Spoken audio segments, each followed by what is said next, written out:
Tungabhadra ಡ್ಯಾಮ್ನ 19ನೇ crust gate ಕೂರಿಸುವಂಥ ಕೆಲಸ ಈಗಾಗಲೇ ಪ್ರಾರಂಭ ಆಗಬೇಕಾಗಿತ್ತು. ಯಾಕಂದರೆ ನಿನ್ನೆ ಮುಖ್ಯಮಂತ್ರಿ ಸಿದ್ದರಾಮಯ್ಯನವರು ಜಲಾಶಯಕ್ಕೆ ಭೇಟಿ ನೀಡುವ ಮೂಲಕವಾಗಿ ಇಲ್ಲಿರ್ತಕ್ಕಂಥ ಅಧಿಕಾರಿಗಳೊಂದಿಗೆ ಮತ್ತು ತಜ್ಞರೊಂದಿಗೆ ಮಾತನಾಡುವ ಮೂಲಕವಾಗಿ ಇವತ್ತಿನಿಂದ ಗೇಟ್ ಕೂರಿಸುವಂಥ ಕೆಲಸ ಪ್ರಾರಂಭ ಮಾಡಬೇಕಂತ ಸೂಚನೆ ಕೂಡ ಕೊಟ್ಟಿದ್ದರು. ಆದರೆ ಈವರೆಗೂ ಕೂಡ ಯಾವುದೇ ಕಾರ್ಯ ನಡೀತಾ ಇಲ್ಲ ಅಂತಲೇ ಹೇಳ್ಬೋದು.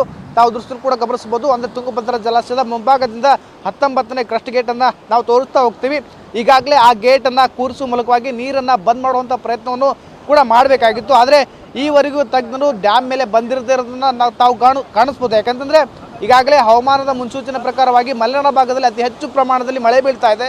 ಒಳಹರಿವು ಕೂಡ ಸಾಕಷ್ಟು ಪ್ರಮಾಣದಲ್ಲಿ ಹೆಚ್ಚಾಗ್ತಾ ಇದೆ. ಹೀಗಾಗಿ ಆ ಗೇಟನ್ನು ಕೂರಿಸುವಂಥ ಕೆಲಸ ಸಾಕಷ್ಟು ಕಷ್ಟ ಸಾಧ್ಯವಾಗಿರುವಂಥದ್ದು. ಯಾಕಂತಂದರೆ ಈಗಾಗಲೇ 105 ಸಾಮರ್ಥ್ಯ ಹೊಂದಿರತಕ್ಕಂಥ ಡ್ಯಾಮ್ನಲ್ಲಿ 103ಕ್ಕೂ ಹೆಚ್ಚು TMC ನೀರಿತ್ತು.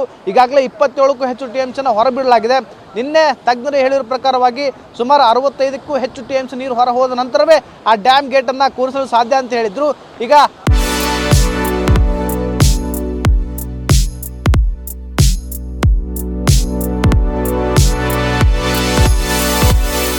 ಹೊಸ ಪ್ರಯತ್ನ ಅನ್ನೋ ರೀತಿಯಲ್ಲಿ ಇರುವಂಥ ನೀರನ್ನೇ ಕಟ್ ಮಾಡುವಂಥ ಪ್ರಯತ್ನವನ್ನು ಕೂಡ ಮಾಡ್ತಾ ಇದ್ರು. ಆದರೆ ಸದ್ಯಕ್ಕೆ ಹವಾಮಾನ ಸೂಚನೆ ಮತ್ತು ಒಳಹರಿವು ಕೂಡ ಸಾಕಷ್ಟು ಪ್ರಮಾಣದಲ್ಲಿ ಹೆಚ್ಚಾಗುವ ಸಾಧ್ಯತೆ ಇರೋದ್ರಿಂದಾಗಿ ಈಗ ಸದ್ಯ ಮಟ್ಟಿಗೆ ಅಧಿಕಾರಿಗಳು ಮತ್ತು ತಜ್ಞರು ಡ್ಯಾಮ್ ಕಡೆ ಬಂದಿರದೇ ಇರೋದು ಮತ್ತು ಪ್ರಮುಖವಾಗಿ ನಿನ್ನೆ ಮುಖ್ಯಮಂತ್ರಿ ಸಿದ್ದರಾಮಯ್ಯನು ಕೂಡ ಹೇಗಾದರೂ ಮಾಡಿ 15ನೇ ತಾರೀಕಿನ ಒಳಗಾಗಿ ಅದನ್ನು ಹೇಗಾದರೂ ಮಾಡಿ ಗೇಟನ್ನು ಬಂದ್ ಮಾಡಿ ನೀರನ್ನು ಉಳಿಸ್ಕೊಳ್ಳೋ ಪ್ರಯತ್ನ ಮಾಡಲೇಬೇಕು ಅಂತ ಕೂಡ ಹೇಳಿದರು.